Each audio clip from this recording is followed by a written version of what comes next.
Chérie, je suis passé au garage, la voiture n'est plus là. Ne t'inquiète pas, Bernard, c'est normal. Elle est partie en location aujourd'hui. Vu qu'on l'utilisait peu, j'ai décidé d'arrondir les fins de mois. Et bien sûr, tu as vérifié auprès de notre assureur que c'était possible.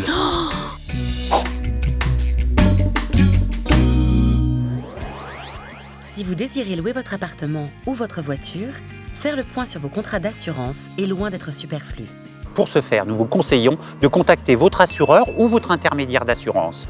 Vous pourrez vérifier avec lui que l'usage prévu au contrat pour ce bien est conforme à celui que vous comptez lui donner. Selon les situations, il vous faudra peut-être l'adapter. Sachez qu'il existe des solutions d'assurance spécifiques aux situations d'économie collaborative. Ce sont par exemple les contrats qui vous sont proposés sur les plateformes de covoiturage. Dans ce cas précis, n'hésitez pas à consulter certains points. Tout d'abord, vérifiez qu'il n'existe pas une clause de conducteur exclusif. En effet, elle serait incompatible avec le prêt de volant. Pour le simple conducteur, vérifiez qu'il existe bien une clause qui garantit le conducteur. Effectivement, c'est elle qui jouera en cas de dommage corporel lorsque vous êtes responsable de l'accident.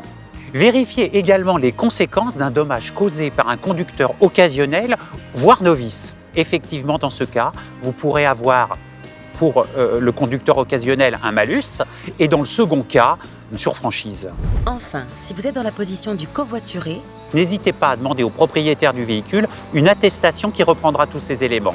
C'est tout particulièrement important si vous êtes amené à conduire durant le voyage. Dans le cadre de transactions d'économie collaborative, pensez à contacter votre assureur pour vérifier quels sont vos droits et si nécessaire, n'hésitez pas à les adapter. À ce titre, sachez qu'il existe des assurances spécifiques à ce mode d'économie. Enfin, s'il s'agit de covoiturage, vérifiez que votre contrat ne contienne pas une clause de conduite exclusive.